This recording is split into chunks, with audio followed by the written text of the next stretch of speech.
Grande. Algunas palabras alusivas de Tito. Tito. Bueno, muchas gracias. Es un honor semejante recibimiento.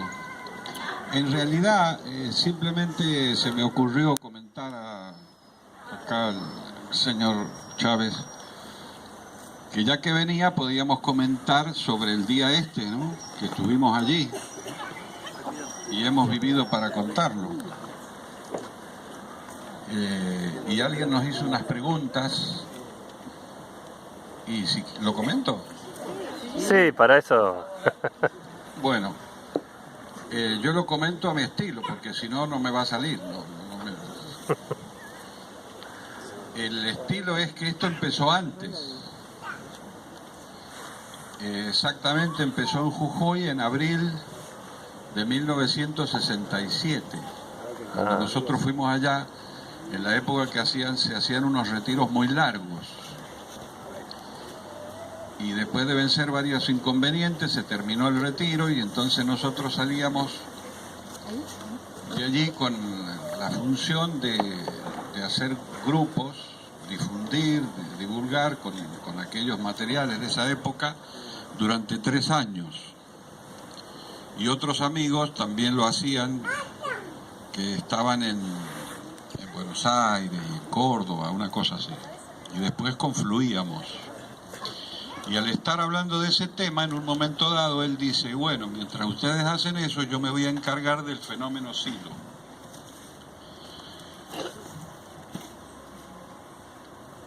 Y qué sé yo, ¿no? A 40 grados a la sombra, en Jujuy, en la jungla, no nos atrevimos a pedir detalles. Y nosotros simplemente días antes, ¿sabes? O algún momento anterior se había estado viendo ese nombre que aparece en las Biblias, ¿viste? De Silo con H, Siló. Pero no quedaba identificado, pero más o menos imaginábamos que podría ser, pero no teníamos mucho dato en aquel momento. La cosa es que eso se fue desarrollando. Entonces volvimos a las ciudades, todo esto empieza el 68, y a mediados del 68 surge nuevamente este tema, y en algún momento se hace eso que se llamó la estampita, ¿la vieron? Que se revelaron unas fotos y en ese momento él estaba viviendo en un 7º piso y tembló, porque en Mendoza tiembla. Y ese fue el indicador de que esa foto que estaba en ese momento retenida con unas pincitas en el revelador era la foto adecuada. Por eso es que se está escrito en ese libro que ustedes han conocido del mensaje que dice, aprende a ver, ¿cómo dice? Aprende a ver los signos. Pues ese fue un signo. De manera tal que ahora yo en Mendoza, cada vez que tiemblo, empiezo a mirar a ver si hay algún otro signo. Pero no. Qué bonita frase, ¿no? Los signos. Estar alerta. Y bueno, y ahí empezó la cosa. Y después hubo otra reunión y más o menos empezó, y de entonces ahí vino el tema de buscar un terreno en la montaña. Cosa facilísima. Y ahí empezamos, y como todo tiene signos, pues apareció y se consiguió y se vio y se hizo todo lo que había que hacer. Tiene muchos detalles simpáticos porque este hombre no quería y entonces se le dio un comodato y se le dieron unas monedas en un pisapapeles. Entonces sí lo decía, lo hemos comprado por 30 dineros, denarios. El asunto es que supimos que él iba a ir por cierto tiempo y entonces en otro momento dado dijo que se iba a vivir a la montaña. Entonces dijimos, bueno, y así fue como lo acompañamos. Un 31 de diciembre, después de la cena, a la 1 de la mañana nos juntamos donde vive ahora, o donde vivió, enfrente, había una bodega bodega de la familia, y salimos en un camión, una camioneta, un jeep y algún otro vehículo, unas 15, 16 personas, y fuimos al lugar que habíamos conseguido y tuvimos que empezar a bajar las cosas. ¿Se hace largo? No. Estuvimos bajando las cosas desde la ruta hasta el río, porque el terreno que este señor nos daba estaba del río para allá. Y cuando él llegó allí le gustó donde está el chorro de agua, porque eso es un signo, que yo no sabía que, pero allí es donde hay que estar. Entonces lo acompañamos hasta llegar ahí, y él después había un hilo como este que cruzaba el río, y él, yo no sé cómo hizo, después solo con los amigos cruzó las cosas al otro lado. Después, al contar esto, yo me acordé que desde la ruta hasta el lugar, me acordé que vino un gaucho de la zona y dijo, ¿por qué no le contratamos la carreta a qué sé yo, Don Zoilo? Y ahí que trajeron una carreta o carretela y empezamos a transportar las cosas en la carretela. ¿Y qué pasaba? Se espantaba el caballo y nos tiraba todo otra vez al suelo. Entonces él habló con el caballo, lo tranquilizó y lo condujo y llevó las cosas hasta la orilla del río del riachuelo ese que hay allá. De manera que es un antecedente a la metáfora esta del carro del deseo. Todo tiene que ver con todo, qué increíble, ¿no? Pero yo esto lo comento porque en realidad es una metáfora nuestra, no solo de esta época, sino de que siempre pasaba algo, siempre había un inconveniente y se salvaba el inconveniente, ¿no? Yo creo que esa es una de las grandes enseñanzas de Coté que nos ha dado, porque, claro, hay que llevar las cosas son pesadas, conseguimos un caballo, el caballo se espanta, domamos al caballo, vienen los gendarmes se enojan, le tiran unos tiros, ¿sabían ustedes que le tiraron a los tanques de querosén para la Petromac, para alumbrarse de noche? Se queda sin querosén, yo no sé cómo se alumbró. Y él nada, tan fresco. Acá vencemos inconvenientes y vamos así. Hay que decir que mucha gente colaboró con cosas muy interesantes, se consiguieron madera, cemento, portland, cables, qué sé yo, y para que hubiera iluminación en la cabaña que él iría a construir, no sé si lo han conocido este dato, se consiguió una termocupla rusa en Mendoza. La termocupla es un aparato que al ponerle calor gira dentro algo y enciende la lucecita. Entonces él estaba muy contento de decir, ¿qué van a pensar los demás cuando tengamos luz ahí en el medio de la montaña? ¿De dónde la hemos sacado? No funcionó. Pero tuvimos una termocupla rusa. En Mendoza. ¿Cómo llegó hasta allá? No sé. Y acá le quiero comentar algo que es de mucha importancia, porque resulta que se quedaron con él dos amigos de las primeras épocas, uno era vecino mío y el otro no, y se quedan con él 15 días de ayudantes,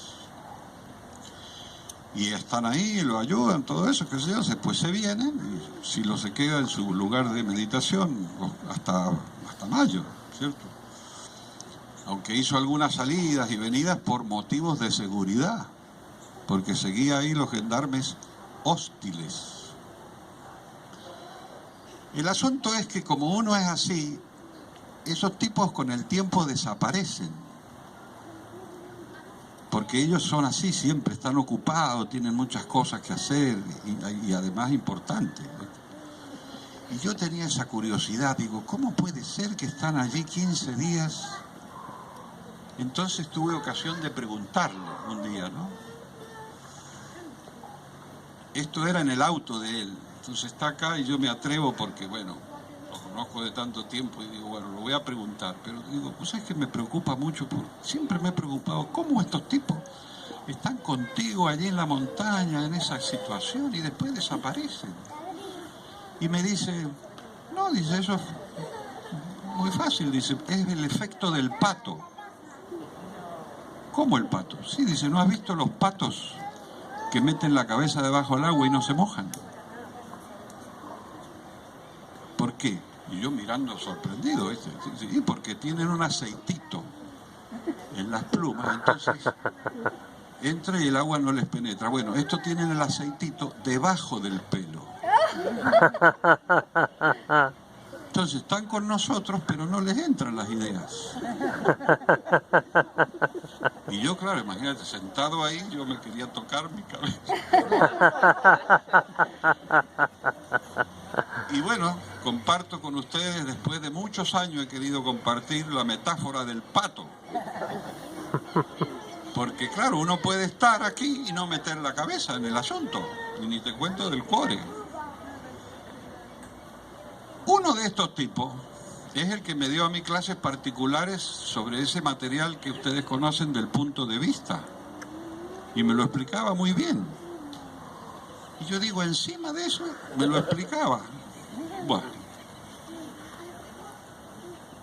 Era vecino mío. Era porque... Y siempre quedó esa cosa pendiente. Porque el negro era muy agradecido con los que habían ayudado en las primeras horas, porque decía que era algo de mucho valor que alguien ayudara y cuando no éramos conocidos, cuando no teníamos materiales, en una provincia conservadora, que te hagan caso, que escuchen, es interesante. Entonces él lo fue a visitar a este amigo. Como ven, me fui de tema. Lo fue a visitar 2 o 3 veces. Y con el efecto del pato. Entonces... un día me cuenta un amigo que va a la vuelta de la esquina, todo a 100 metros de mi casa. Lo llama este amigo mío, que tiene unos escalones, y le habla así desde abajo, desde la escalera, desde la vereda nomás, y le dice, mirá, te vengo a decir que lo he ido a buscar a fulano de tal 3 veces, y no escucha. Yo ya hice por él todo lo que puedo hacer, y ya no hago más. Así que ahí queda, y te lo digo a vos que sos testigo, y se fue. Qué conducta tan interesante, ¿no? O sea, uno me ayudó, yo lo ayudo después, pero no quiere escuchar, bueno, yo lo intento. Esa es la parábola del no sé qué. Volviendo a esa etapa, entonces desde allá un día nos convoca para hacer el acto, para preparar el acto. Nos dice que va a ser una charla, que no sé qué, que el público y qué sé yo. Y en los grupos que nosotros estábamos, algunos estábamos muy por la labor, como se dice, otros más o menos, y como siempre se veían muchos inconvenientes. De todas maneras, se pidió permiso en la ciudad, se dijo que no, que aquí, y sale eso de ir a hablarle a las piedras, porque claro, los milicos de aquella época dijeron, ahí no va a ir nadie. Entonces empezamos a preparar el acto. Nos dividimos funciones y sobre todo invitar a los amigos que en aquella época habían, que vinieron desde algunas provincias. Y no hace mucho supe que vinieron algunos amigos de Rosario, que fueron al Gran Buenos Aires, de allí tomaron un colectivo que llegó allí, otros vinieron de Córdoba, los que vinieron de Chile, ¿cierto? Y nosotros los de Mendoza. Y unos hicieron prensa, el otro no sé qué, el otro no sé cuánto. Y vino un señor, ¿se acuerdan la revista Así? Esa que tenía fotos. Vino ese señor, que era muy macanudo, y le quiso hacer una entrevista, y cuando él vio que este tipo era interesante, lo recibió. Y se lo recibió en una casa, más o menos donde vivió después. Y yo tuve la grata oportunidad de estar allí presente. Y le hizo unas preguntas muy interesantes, ¿no? Una de esas preguntas le dijo que por qué hacía esto. ¿Por qué iba a hacer el acto público? Y dice, bueno, porque estábamos reunidos en una reunión como esta y decidimos, bueno, ya es hora de que demos nuestro punto de vista al público. Y entonces me preguntaron si yo lo podía hacer y yo dije que sí, que yo lo digo. Y entonces él fue un voluntario para dar el mensaje al público, según esta versión. Después le preguntó si tenía un anticipo, si podía darle algún esquema de lo que iba a hablar. Y le dijo que no lo tenía, dice, porque creo que están en condiciones de improvisar. Y luego cuando volvió a preguntarle si veía que esto iba a funcionar, y entonces ahí el negro cambia el tono, y le dice, bueno, hemos estado hablando con el periodista, ahora vamos a hablar con el amigo. Y dice, si estos se atreven a hacernos algo, ya van a ver con quién se meten. Y esos cambios de roles, de tonos, de formas, es majestuoso, ¿no? Es una cosa de impresión. Pero el asunto es que nosotros muy bien no sabíamos cómo se iba a hacer todo esto. Y allí preparamos unos conseguimos el micrófono, otros conseguimos el grabador, los otros consiguieron no sé qué más, y las camionetas y esto, y se puso anuncios en los periódicos, y y allí nos fuimos, y allí fuimos. Y no sé bien en qué momento él ya había llegado, ya estaba allá, y entonces hay tres cosas que son simpáticas de comentar, que él le prestó mucha atención a los preparativos previos para que la gente llegara, se bajara de los ómnibus, se sentara y prestara atención. Dice, porque van a llegar, se van a poner a ver las montañas, la nieve, se van a distraer. Mira, entonces se pusieron, no me acuerdo si eran 2 o 3 postes con los banderines naranjas que aparecieron por first time. ¿Cuántos banderines habían?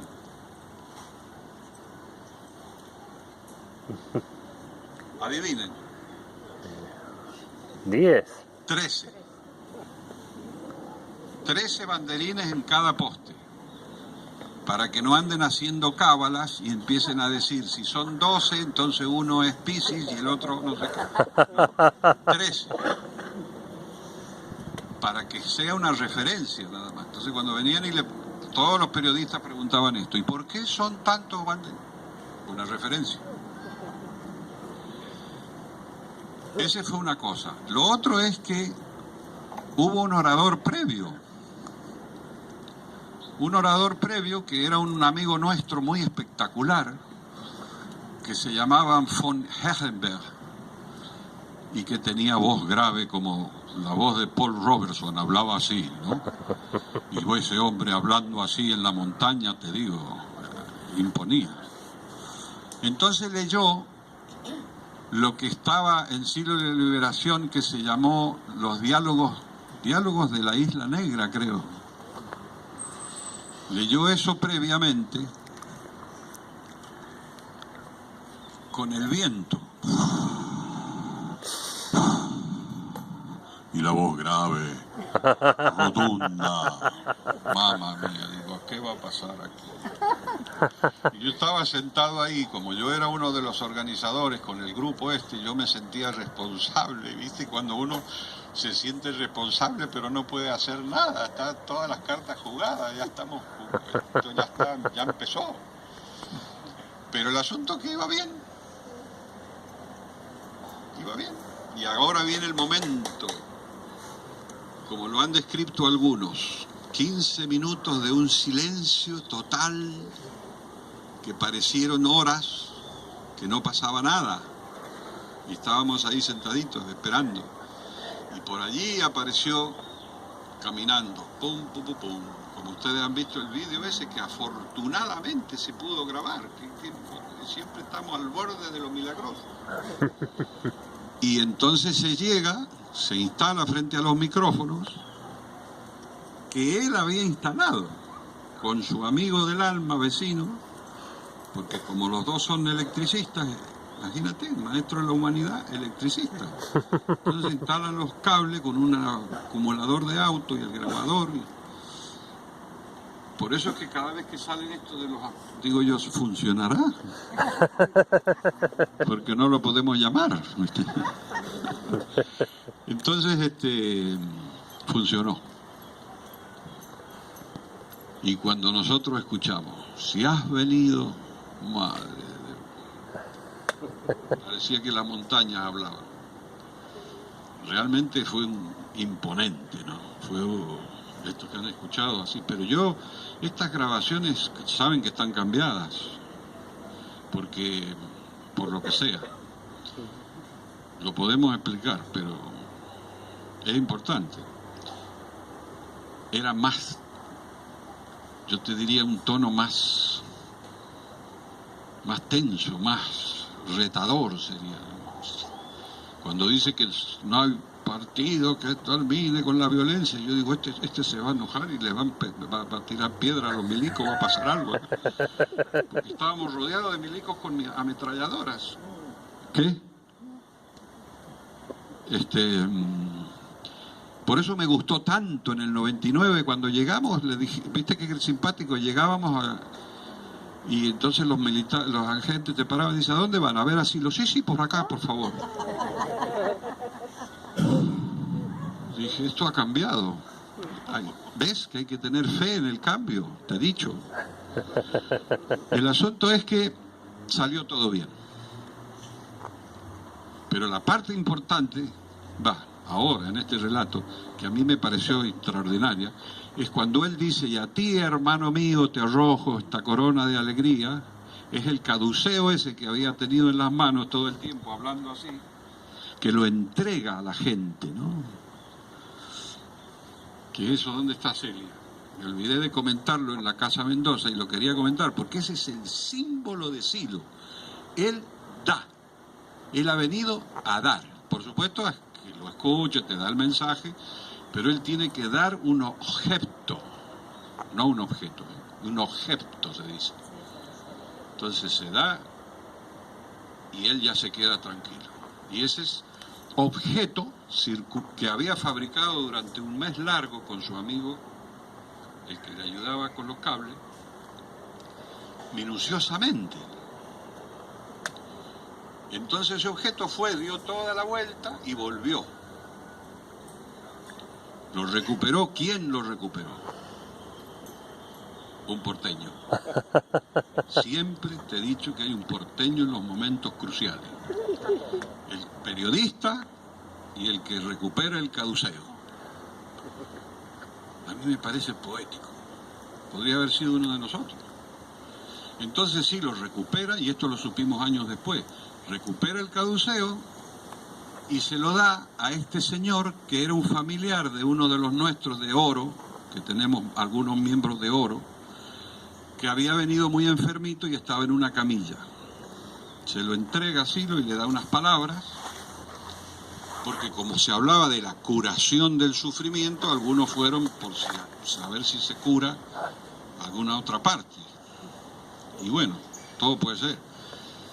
Esta familia guardó el caduceo muchos años, y como este es un miembro nuestro eterno, fantástico, se lo da, mira, acá lo tenemos, de Santiago, y se lo regresan a Silo 30 años después.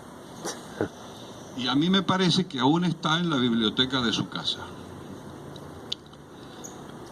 Y bueno, y acá terminó la cosa.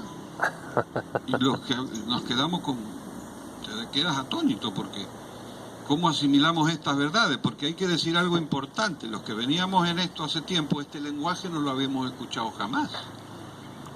Lo único que sabíamos era un poquito, algunas cosas, algo así, pero no sabíamos qué nos iba a contar, y menos todo esto, y menos de esa manera tan terminante. Entonces estábamos todos muy sorprendidos, muy diría yo, choqueados. Entonces había una conferencia de prensa, y fuimos a la conferencia de prensa y le habló a unas cosas y qué sé yo, y había uno que preguntó una tontera, había otro que preguntó 2 tonteras, y solo habían unos tipos respetuosos que le decían, maestro Silo, tacatac, tacatac, tacatac, y él les contestaba bien. Si le preguntaban bien, respondía bien, si no, no. Estos que les preguntaban de esta manera eran los que estaban al lado filmando, porque de todos los inteligentes que estábamos en esta organización, ya lo he contado, nos olvidamos de filmar. Porque en aquella época nadie tenía cámara, ni se filmaba, y fueron estos tipos, por supuesto, porteños, periodistas, freelance, se supo después. Entonces ellos filmaron y lo entrevistan, ustedes, eso que ha quedado por ahí, en blanco y negro. Y ellos, claro, le ofrecían eso a otras, ¿cómo se dice? Agencias. Y se lo llevaron a la ABC de Estados Unidos. Y allí fueron los nuestros que vivían en Nueva York a buscarlo a la biblioteca y no lo encontraron. Entonces estamos otra vez en el efecto accidentes, cosas que no salen, cosas que salen a media. Pero se encontró esto, ¿no? De casualidad en este señor que tenía en su casa, había guardado estas películas y se pudo rescatar este contenido. Pero ¿por qué comento esto? Porque aquí me parece otro de los pilares de Silo de este momento, porque yo estuve presente en esta ocasión y después vine a Buenos Aires, porque tenía suma curiosidad cómo terminaba esto del lanzamiento al público. A Córdoba no pude ir, a Yala tampoco pude ir. Lo de Yala es interesante de comentar también, si tienen tiempo. Y resulta que vine a Buenos Aires, que también estaba prohibida, y entonces fuimos a la Plaza Miserere, y conocen la historia. Entonces había un pastor protestante que cuando vio que llegamos tantos acólitos a escucharlo, dijo, esto es el Señor ha venido, y entonces, oh Señor, y se subió a un cajón y el tipo casi se cae del cajón. Y cuando se le contó así, se reía mucho, dice, claro, dice, las cosas que pasan, dice, es que esto que nosotros hacemos a veces no se entiende, dice. Y la policía persiguiéndonos porque nosotros queríamos reunirnos, tuviera o no tuviera asilo, y nos sacaron carpeando y ahí nos fuimos. Pero ahí hubieron 2 o 3 entrevistas muy buenas, y esa que le hace a esa periodista que es muy conocida y lo que sabemos, hay 2 comentarios importantes. Él le dice, y bueno, ¿y usted qué presenta? ¿Se acuerdan qué dice? Entonces le dice, bueno, el amor, la paz y explicar, escuchemos bien, explicar las posibilidades del despertar. Imagínate, decirle eso a la prensa, la otra se queda. Y eso se trata de esto se trata. Durante 50 años expuesto, digamos, ha expuesto las posibilidades de otro nivelito. Ahora se llama lo sagrado, la otra vez se llamaba ampliar la conciencia. Yo me imaginaba que agarraba la cabeza y me la sacaba como un plato. Y siempre hemos estado en eso, ¿no? Y él tenía ese gesto que nos decía. Venga. Y esta señora, una vez en la televisión, cuando habló de nosotros, yo no lo vi, pero él comentó, claro, porque estos, refiriéndose a nosotros en aquella época, se quieren meter, dijo. Imagínate, decirlo a la televisión, yo no lo vi, ellos me lo contaron. Entonces el negro nos hizo hacer todo un análisis de esas reuniones largas que se hacían en una época, de estudiar qué ha querido, qué metáfora es esa. O sea, fíjate lo que dice, ella se cree que está en un lugar privilegiado y nosotros queremos ese lugar asqueroso. No queremos que se lo queden. Lo que pasa es que ellos intuyen que nosotros queremos llegar a la gente que ellos llegan. Y ahí entonces se dicen eso. Así que tenemos unas diferencias con esta señora, que ahora no sale en televisión. Pero la perdonamos. La perdonamos porque antes de esto de la reconciliación, él nos decía que los judíos tenían un día del perdón. Al año, creo, ¿no? El Yom Kippur se llama. Y decía él, muy sabio esto de perdonar, muy sabio, porque uno a lo largo del año va acumulando muchos líos. Y dice, bueno, por lo menos un día te quedas nivelado y ya podés emprender el nuevo año. Y algunos antiguos carcamanes nos quedó eso de que hay que perdonar un poquito, pero cuando lo explica bien en la reconciliación, claro, no alcanza. De todas maneras, los periodistas, los militares y algunos otros, no.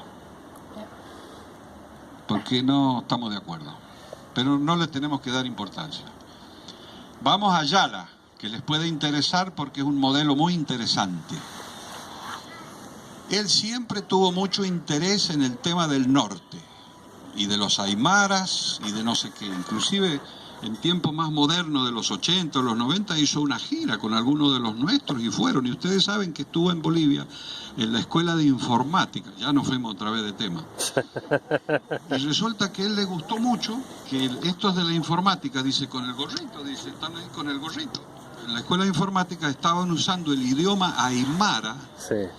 Porque lo habían encontrado como muy interesante, como un idioma intermedio para usar de traducciones. Entonces podía llevar no sé qué lenguaje, no me pregunte, al aymara y de ahí al inglés y de ahí al otro. En eso está. Él siempre le ha tenido cierto interés al tema norte argentino. Y ahora en tiempos modernos la María Teresa Reitze, que vive allá, nos dijo que fueron muchísima gente. Fue al acto que más gente fue. Dice que fueron campesinos, bajaban las montañas esas por todos lados. No saben cómo se enteraron. Pero como Silo es un hombre especial, esta señora, esta fuente que he citado, nos cuenta lo siguiente, que cuenta otra de las antiguas fundadoras del norte, que Silo le dice a Ana, mañana a las 12 nos vemos en la plaza de Jujuy. Te venís bien elegante, bien vestida, con el símbolo de escuela bien grande y nos vamos a encontrar a las 12 ahí. La plaza de Jujuy tiene aquí